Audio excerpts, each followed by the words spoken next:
আসসালামু আলাইকুম প্রিয় দর্শক, আমি হাসিব মারজান আপনাদের সবাইকে আমন্ত্রণ জানাচ্ছি চ্যানেল আই জনপদের খবরে। এখনকার সংবাদের জন্য একই সঙ্গে চ্যানেলের ইউটিউব চ্যানেলে এবং চ্যানেলের ওটিটি প্ল্যাটফর্ম স্ক্রিনে লাইভ স্ট্রিম হচ্ছে।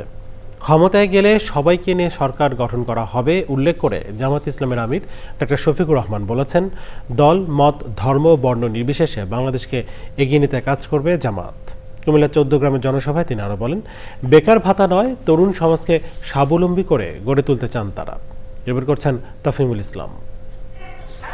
নির্বাচনী প্রচারের দশম দিনে কুমিল্লার 14 গ্রামে জামায়াতে ইসলামের নেতৃত্বে 11 দলীয় নির্বাচনী ঐক্যের জনসভা। 14 গ্রামের পাইলট উচ্চ বিদ্যালয় মাঠে খণ্ড খণ্ড মিছিল নিয়ে সমবেত হন নেতাকর্মী ও সমর্থকরা। জনসভায় যোগ দেন 11 দলীয় নির্বাচনী ঐক্যের শীর্ষ নেতারা।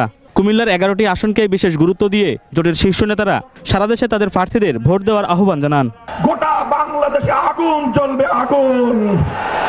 খবরদার, হুঁশিয়ার করে দেই, যদি নারী সমাজের গায়ে হাত তোলা হয়, তাদেরকে যদি অসম্মান করা হয়, যে আগুন জ্বলবে সে আগুন নিভানোর ক্ষমতা কারো হবে না। আমরা সরকার গঠন করলে সবচেয়ে বেশি প্রায়োরিটি পাবে জুলাই গণঅভ্যুত্থানের জুলাই খুনিদের বিচার, শরীফ ওসমান হাদির হত্যার বিচার। সেই বিচার আমরা এই বাংলার মাটিতে নিশ্চিত করব ইনশাআল্লাহ। জামাতের আমির ডক্টর শফিকুর রহমান বলেন, ক্ষমতায় গেলে ঐক্যের সরকার গঠন করা হবে। আমাদের লক্ষ্য জাতিকে ঐক্যবদ্ধ করে এগিয়ে যাওয়া। এই জন্য দলের ভিতরে দলকে হজম করার এই নীতিতে আমরা বিশ্বাস করি না। আমরা দলকে তার সম্মানের জায়গায় রেখে যার যার প্রতীকে 11টি দল নির্বাচনে আমরা অবতীর্ণ হয়েছি। আর আমরা ঘোষণা দিয়েছি, প্রতীক যেখানে যেটা পড়বে ওইটাই আমাদের সবার প্রতীক। আমরা এইভাবে ঐক্যের একটা বার্তাই জাতিকে দিচ্ছি। আমরা কথা দিচ্ছি, ইনশাআল্লাহ আগামীতে ঐক্যের সরকার গঠিত হবে। এমনকি এখন যারা আমাদের সাথে প্রতিদ্বন্দ্বিতা করবেন, আল্লাহ তাআলা যদি আমাদেরকে সফলতা দেন, আমরা যদি বিজয়ী হই, আমরা তাদেরকেও বলবো, আসেন আপনারা অবদান রাখেন। চাঁদাবাজির বিরুদ্ধে আবারও হুঁশিয়ারি দেন তিনি। চাঁদাবাজি সহ যত দুর্নীতি আছে আমরা এগুলার জড় কেটে দিতে চাই ইনশাআল্লাহ তাআলা। এতে কারো ভয় পাওয়ার তো কিছু নেই। যারা চাঁদাবাজি করেন, দুর্নীতি করেন, তাদের ভয় পাওয়ার কিছু নেই।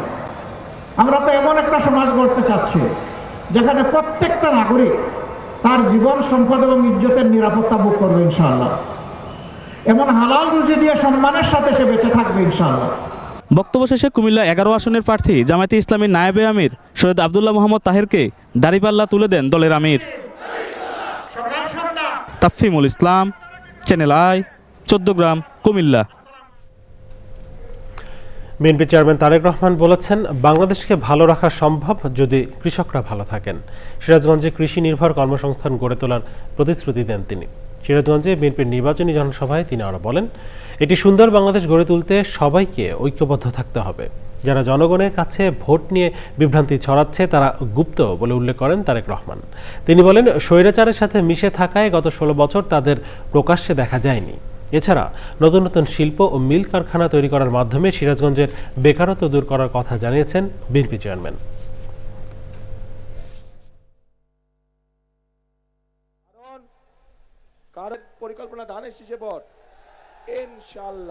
এই দেশে যদি কৃষক ভাইরা ভালো থাকে, তাহলেই একমাত্র সম্ভব বাংলাদেশকে ভালো রাখা, বাংলাদেশের মানুষকে ভালো রাখা। যারা এসে বিভ্রান্তিমূলক কথা ছড়াবে তাদের একটাই নাম, তারা হচ্ছে গুপ্ত। কারণ তাদেরকে গত 16 বছর আমরা দেখি নাই।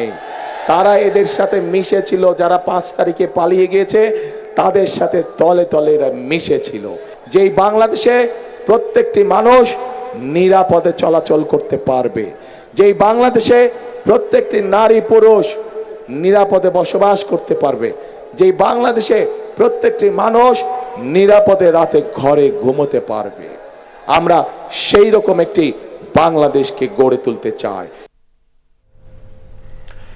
জনসভা, উঠান বৈঠক সহ নানা কর্মসূচিতে সারা দেশে ভোটারদের কাছে ভোট চাইছেন প্রার্থী ও কর্মী সমর্থকরা। শিক্ষা, জনস্বাস্থ্য, যোগাযোগ ব্যবস্থার উন্নয়ন সহ নানা প্রতিশ্রুতি দিচ্ছেন প্রার্থীরা। বিভিন্ন জেলা থেকে প্রতিনিধি পাঠানো তথ্য ভিডিওচিত্রে সারা দেশে নির্বাচনী প্রচারের খবর জানাচ্ছেন মিথিলা নাজনীন। আসন্ন ত্রয়োদশ জাতীয় সংসদ নির্বাচন সামনে রেখে প্রতিশ্রুতির নানা বার্তা নিয়ে ভোটারদের কাছে প্রার্থীরা। রংপুরের জুলাই গণ অভ্যুত্থানে প্রথম শহীদ আবু সাইদের পরিবারের সাথে দেখা করেন বিএনপি চেয়ারম্যান তারেক রহমান। সে সময় ছিলেন দিনাজপুর ৬ আসনে ধানের শীষের প্রার্থী ডাক্তার এজেডএম জাহিদ হোসেন সহ বিএনপির শীর্ষস্থানীয় নেতারা।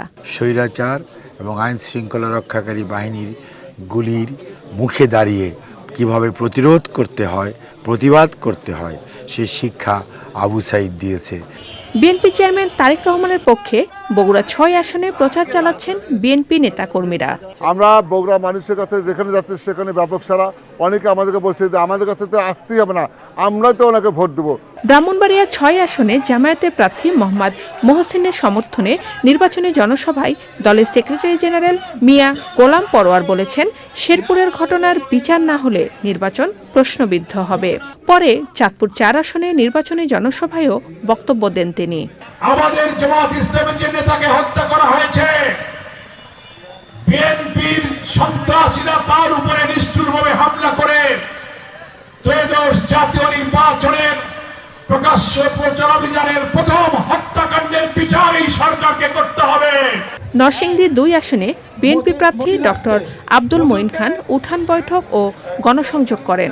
ইনশাআল্লাহ আমরা ভোট কেন্দ্রে গিয়ে আমাদের নিজেদের খুশি মতো আমরা যাকে খুশি তাকে ভোট দেব। ভোলা ৩ আসনে নির্বাচনী জনসভা করেন বিএনপি প্রার্থী অবসরপ্রাপ্ত মেজর হাফিজ উদ্দিন আহমেদ। আমরা বাপ দাদা ১৪ গোষ্ঠী মুসলমান, আমি নিজে মুসলমান, ৫ ওয়াক্ত নামাজ পড়ি, ২ বার হজ করছি। আমাদেরকে জামাতে ইসলামের ইসলাম শিখাতে হবে না। সিলেট ১ আসনে বিএনপি প্রার্থী খন্দকার আব্দুল মুক্তাদির সিলেট নগরীর বাগবাড়ি বর্ণমালা পয়েন্টে উঠান বৈঠকে অংশ নেন। পরিবেশ তৈরি করা। চাঁদপুর ৪ আসনে স্বতন্ত্র প্রার্থী এম এ হান্নান নির্বাচনে জয়ের প্রত্যাশার কথা জানান। ফরিদগঞ্জে বিএনপি বাড়িয়েছে আমরা, এই লায়ন হারুন সাহেব বিএনপি বানায় নাই, আমার বিএনপির লোক নয়।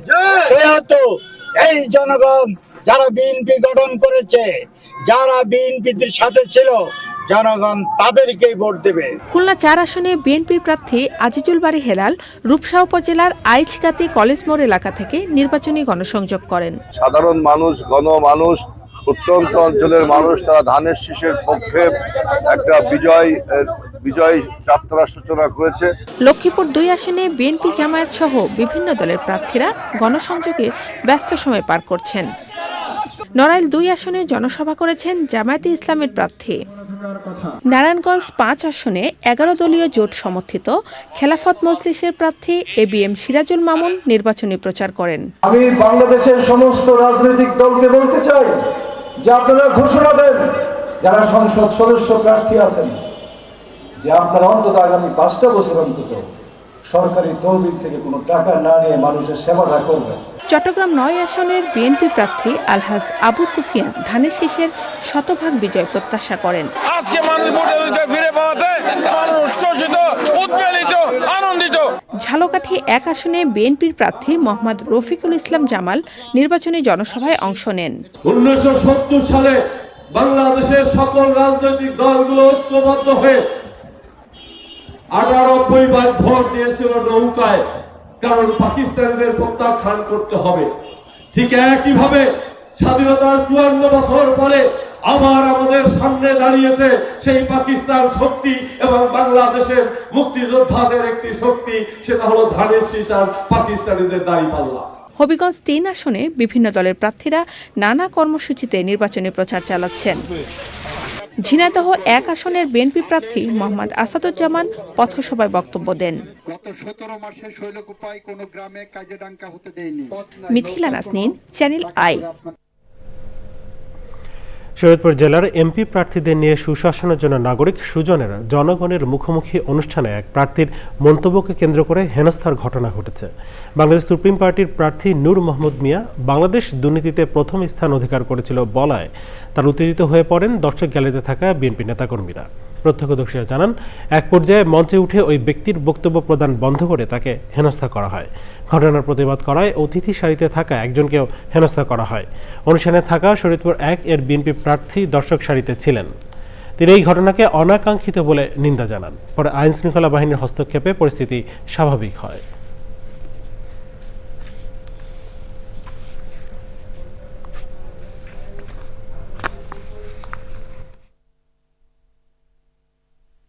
বাংলাদেশ উন্নয়নের জন্য ১ নম্বর সমস্যা হচ্ছে দুর্নীতি। এই দুর্নীতিকে আমাদের বন্ধ করতে হবে। এই দুর্নীতি আমরা দেখেছি পিছনে ২০০১ সাল থেকে ২০০৬ সাল পর্যন্ত দুর্নীতি হয়েছে। আমরা দুর্নীতি চাই না। এই কথা শুনেই তারা আমার উপরে আমার উপর ঝাঁপিয়ে পড়ে তারা আমাকে আক্রমণ করার জন্য। আমি ন্যাচারালি তো আশা করি নাই যে দর্শকদের ভিতরে এরকম একটা হবে। আমাদের প্রার্থীরা যারা আমরা ছিলাম তারা তো আমরা সুন্দরভাবে পরিবেশ বজায় রেখে কাজ করতেছিলাম, কিন্তু দর্শকদের ভিতরে এটা হয়েছে, এটা আসলে সত্যি আমি মনে করি যে এটা ঠিক হয়নি। প্রিয় দর্শক, সংবাদের এই পর্যায়ে আপনাদের নিয়ে যাচ্ছি বাংলা খেয়াল উৎসব 2026-এর উদ্বোধনী অনুষ্ঠানে।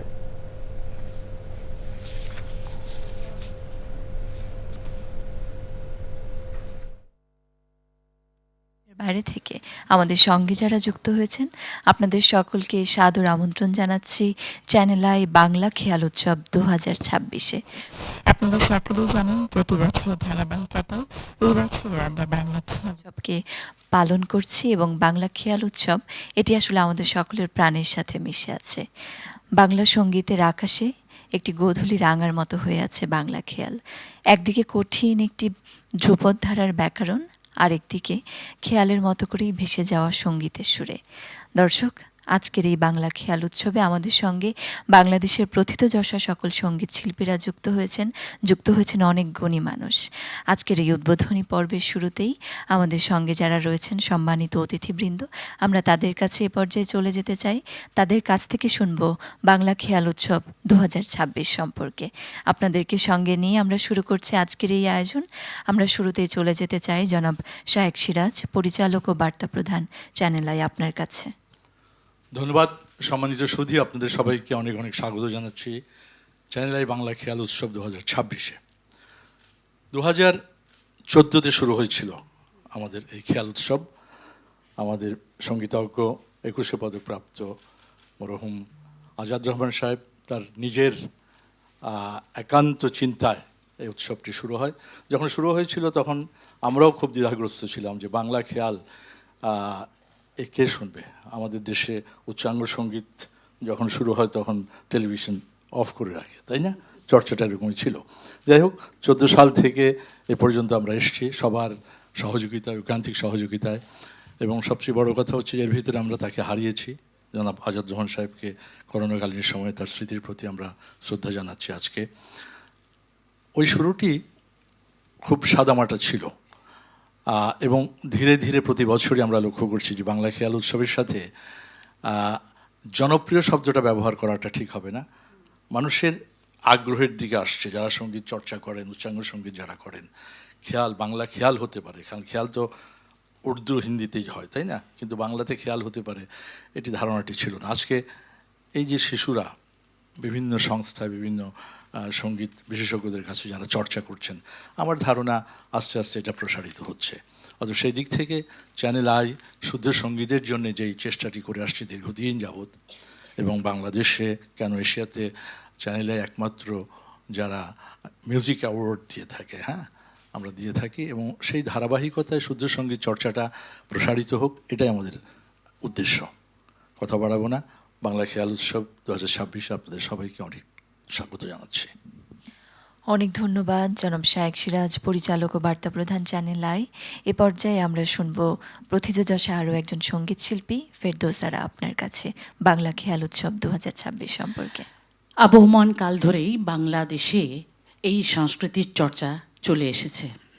সুদীর্ঘকালের এই চর্চা আজ বাংলাদেশে বসে আমরা স্বাধীন চিত্তে বাংলা কথা দিয়ে খেয়াল অঙ্গের গান গাইছি, খেয়াল গাইছি। আর সেই ক্ষেত্রে আজাদ রহমান অত্যন্ত স্বনামধন্য এক বৈশিষ্ট্যের অধিকারী, সাংস্কৃতিক বিশেষ বৈশিষ্ট্যের অধিকারী আজাদ রহমান। তার বিদেহী আত্মার প্রতি আমরা মাগফিরাত কামনা করছি, এবং তার এই চিন্তা প্রসূত যেই বাংলা খেয়ালের উৎসব করা হচ্ছে, এই উৎসব বাঙালির চিত্তে চিরকালই ছিল। সত্যি কথা বলতে কি, লঘু সঙ্গীত বা উচ্চাঙ্গ সঙ্গীত এই দুটোই বাংলাদেশে চর্চা হয়ে এসেছে আজ অবধি। তবে এই ধরনের কার্যক্রম হাতে নেওয়া বড় গুরু দায়িত্ব, এবং সেই কাজটি করে যাচ্ছে চ্যানেল আই। চ্যানেল আইয়ের প্রতি অত্যন্ত আমরা কৃতজ্ঞ। বিশেষত নতুন প্রজন্ম কাজী নজরুল ইসলামের মতন তারুণ্যের প্রতীক হয়ে আদর্শ হিসেবে কাজ করছে বলেই আজকে খেয়াল গানে যেমন করে তারা আগ্রহ নিয়ে চর্চা করে যাচ্ছে, তারাই কিন্তু এগিয়ে যাবে ভবিষ্যতে। বাংলাদেশের এই ঝান্ডা উড়িয়ে আমাদের নতুন দিগন্ত দেখাবে, সেই আশায় তাদের এই চর্চা চলে এসেছে, করে এসেছে। এখানে বেশ কয়েকটি প্রতিষ্ঠান রয়েছে, সঙ্গে এই নতুন বাচ্চাদেরকে নতুন সৃষ্টিশীল যেই তাদের যে সত্তা, শিল্পী সত্তা গড়ে উঠছে, তাদের প্রতি আমাদের দুহাত দিয়ে এগিয়ে আসতে হবে। এই কারণেই আজকে চ্যানেল আই এই ব্যবস্থা করেছে। উপস্থিত সকল গুণীজন, সঙ্গে চ্যানেল আইয়ের বার্তা প্রধান শাইখ সিরাজ আছেন, আমাদের এখানে খেয়াল গেয়ে থাকেন অনিল কুমার সাহা, সঙ্গে রয়েছেন প্রিয়াঙ্কা গোপ, রয়েছেন অসিত রায়, রূপালী রায়। আমাদের সবচেয়ে বড় কথা হচ্ছে যে এখানে উপস্থিত রয়েছেন সেলিনা আজাদ, যিনি এই কাজটির নেপথ্যে অনেক দিন কাজ করে যাচ্ছে, সঙ্গে রঞ্জন এবং আরও সকলে যারা তবলা এখানে বাজিয়েছেন, আর সমস্ত ছেলেমেয়েরা উৎসাহিত হয়েছে। আমরা আজকের এই অনুষ্ঠানটি আপনাদের জন্যই নিবেদন করেছি। সমগ্র বাঙালি জাতি, আমি মনে করি তাদের জন্যে এই বাংলা খেয়াল অঙ্গের গান অনেক কালের, অনেক আগের, কিন্তু বাংলা কথাটি, এই বাংলা ভাষায় কথা বলার যে স্বাধীন চিত্তে বলা, সেটি এই ক্লাসিক্যাল সঙ্গীতে, এই খেয়াল অঙ্গেই আমরা পরিবেশন করতে পারি বাংলাদেশে। সবাইকে ধন্যবাদ, এবং তার আগে আবারও বলতে চাই, চ্যানেল আইয়ের এই আয়োজনকে সবাই সাধুবাদ জানাই। ধন্যবাদ। অনেক ধন্যবাদ জানাচ্ছি আপনাকে ফেরদৌসারা। আমরা সকলের কাছ থেকে একটু ছোট করে শুনতে চাই। এ পর্যায়ে সেলিনা আজাদ আপনার কাছে যাচ্ছে, একটু শুনবো আপনার কাছে। ধন্যবাদ। বহুল আলোচিত যে বাংলা খেয়াল, আজাদ রহমানের ভীষণ একটা মনের ভিতরে একটা চিন্তা চেতনা, ওনার একটা আগ্রহ ছিল বাংলা ভাষায় বাংলা খেয়াল গাওয়ানো। এই প্রতিষ্ঠানটি আমাদের চ্যানেল আই যেভাবে আমাদের সহযোগিতা করছে প্রতি বছর, শিল্পীরা সবাই সহযোগিতা করছে। আমি অত্যন্ত আনন্দিত যে আজকে এই অনুষ্ঠানটা আমরা করতে পারছি। আজকে 14তম অনুষ্ঠান, তাই না? 13তম অনুষ্ঠান হচ্ছে। ভবিষ্যতে এই গতিধারাটা চলবে, আমার ভীষণই আশা রইল সবার উপর, চ্যানেল আইয়ের উপর এবং সকল শিল্পী সমাজের উপর। এই বাংলা খেয়ালটা যেন এগিয়ে যায়, এটা যেন তারা ধরে রাখে এবং এর চর্চা যেন অনেক অনেক দূর পর্যন্ত এগিয়ে যায়। সমস্ত বাংলা ভাষাভাষীদের প্রাণের ভিতরে যেন এটা স্পন্দিত হয়, আমি এই কামনা করছি। এবং সব শিল্পীদেরকে আমি ধন্যবাদ জানাচ্ছি, ছোট বড় যারা এখানে অংশগ্রহণ করছে সবার প্রতি আমার ধন্যবাদ, কৃতজ্ঞতা।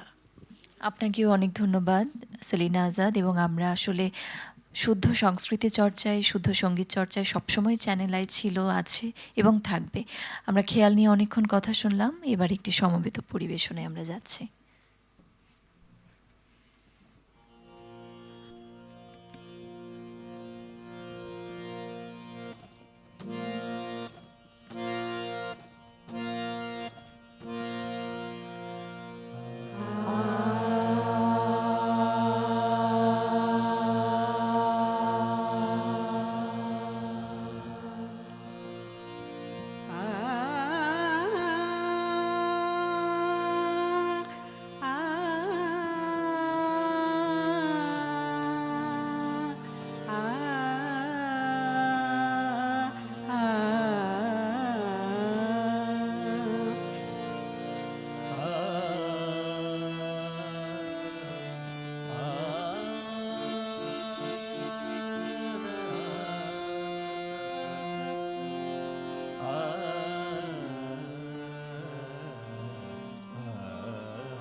গারেসা শুভ চিন্তা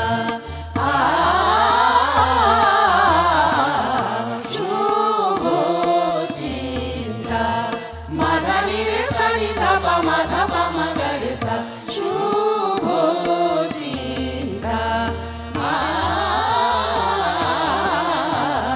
শুভ চিন্তা নিরে গামা পামা গারে গামা ধানি সানি ধাপা মাধানি রে সানি সানি ধাপা মা গারেসা ধাপা মা গারেসা ধাপা মা গারেসা শুভ চিন্তা মনে প্রভু শুভ চিন্তা শুভ চিন্তা শুভ চিন্তা দাও মনে।